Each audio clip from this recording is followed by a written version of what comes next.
Pada mulanya, ketika air bah telah surut dan bumi kembali kering, Nuh serta keturunannya melangkah keluar dari Bahtera.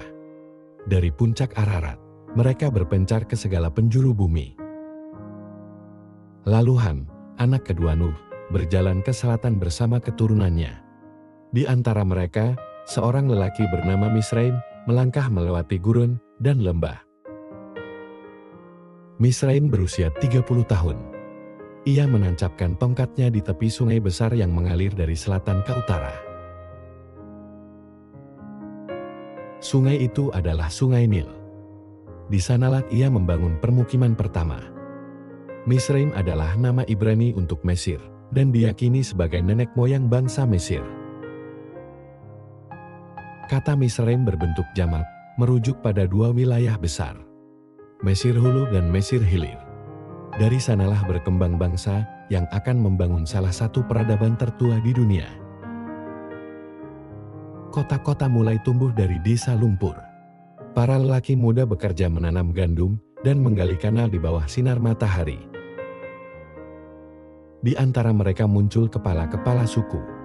Seorang pria berusia 45 tahun duduk di kursi batu dan menetapkan hukum bagi rakyatnya. Lalu datanglah Narmer, penyatu Mesir Hulu dan Hilir. Firaun pertama ini memakai mahkota merah dan putih, berdiri tegak di atas kereta kayu dengan tombak emas di tangannya. Dalam pemerintahannya, para pekerja mulai membangun piramida. Ribuan buruh menarik balok batu besar. Para imam pun membangun kuil batu untuk para dewa. Seorang imam tua membakar dupa di hadapan patung dewara sambil membaca mantra dari papirus. Mesir berkembang pesat. Di pasar, perempuan menjual minyak dan anggur, anak-anak berlari di antara tenda, dan musik terdengar dari alat petik berbentuk lengkung. Namun kekuasaan menumbuhkan kesombongan, bangsawan berpesta di istana, memuja kekayaan dan dewa-dewa, melupakan asal mula mereka yang sederhana. Suatu hari, sebuah kafilah budak datang dari tanah Kanaan, di antara mereka, seorang remaja bernama Yusuf. Yusuf dijual di Mesir, namun Tuhan menyertainya. Ia menjadi pelayan. Lalu dituduh dan dipenjarakan. Dan akhirnya diangkat menjadi penguasa lumbung-lumbung Mesir oleh Firaun.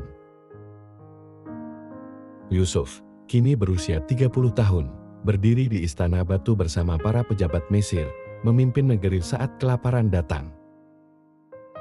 Maka Yakub dan seluruh keluarganya datang ke Mesir. Mereka tinggal di tanah Goshen, menggembala domba, dan hidup sebagai tamu kerajaan. Yakub sudah tua, duduk bersandar pada tongkat, dan menatap anak-anaknya dengan mata penuh syukur. Namun waktu berlalu, dan keturunan Israel menjadi banyak, anak-anak mereka berlarian di ladang, sementara para ayah bekerja di sawah, dan para ibu menumbuk gandum di depan kemah. Firaun baru bangkit, yang tidak mengenal Yusuf. Ia melihat bangsa Israel bertambah, dan merasa terancam. Ia berkata, "Kita harus mengendalikan mereka." Maka bangsa Israel dijadikan budak, mereka membangun kota-kota lumbung seperti Pitum dan Ramses. Pada masa itulah Musa lahir, seorang bayi laki-laki, ditaruh dalam keranjang anyaman, dan dihanyutkan ke sungai Nin oleh ibunya yang berharap. Putri Firaun menemukannya, wanita muda terkejut saat melihat bayi itu menangis di antara alang-alang. Musa tumbuh besar di istana, ia belajar ilmu Mesir, berpakaian bangsawan, tetapi hatinya gelisah setiap kali melihat penderitaan saudara-saudaranya. Pada usia 40 tahun, Musa membunuh seorang pengawas Mesir yang menyiksa budak Ibrani.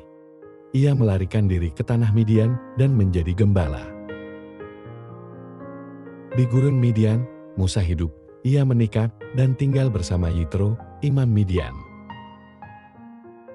Suatu hari, di kaki gunung Horak, Musa melihat semak menyala namun tak terbakar. Ia membuka alas kakinya dan mendekat, lalu mendengar suara Tuhan memanggil namanya. Musa kembali ke Mesir bersama Harun.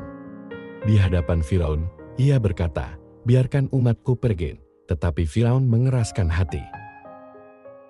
Maka 10 tulah diturunkan ke atas Mesir. Sungai Nil berubah menjadi darah dan ikan-ikan mati. Rakyat panik dan menjerit di tepi air merah. Katak memenuhi rumah dan dapur, lalat, kutu, dan wabah menyerang tanah Mesir. Ternak mati dan bisul menutupi tubuh manusia. Hujan es dan api membakar ladang. Belalang memakan sisa tanaman. Kegelapan menutupi negeri selama 3 hari, dan tidak ada yang berani keluar dari rumah mereka. Hingga malam terakhir tiba, anak-anak sulung Mesir mati. Di istana, tangis Firaun menggema. Ia merobek jubahnya dan memerintahkan Musa pergi. Bangsa Israel meninggalkan Mesir. Mereka berjalan di bawah bintang-bintang, membawa anak-anak dan ternak, dipimpin oleh Musa yang menggenggam tongkat tua. Namun Firaun berubah pikiran, ia mengejar mereka dengan kereta dan pasukan. Lalu laut terbelah, bangsa Israel menyeberang di tanah kering. Ketika pasukan Mesir menyusul, air kembali menutup. Mayat dan roda kereta mengambang dalam keheningan. Sejak hari itu, nama Mesir menjadi lambang kekuatan yang tunduk kepada suara dari langit. Peradabannya tetap berdiri, namun sejarahnya tercatat dengan air mata dan kejatuhan. Demikianlah cerita Alkitab mengenai bangsa Mesir. Nantikan video animasi cerita Alkitab menarik lainnya. Tuhan Yesus memberkati.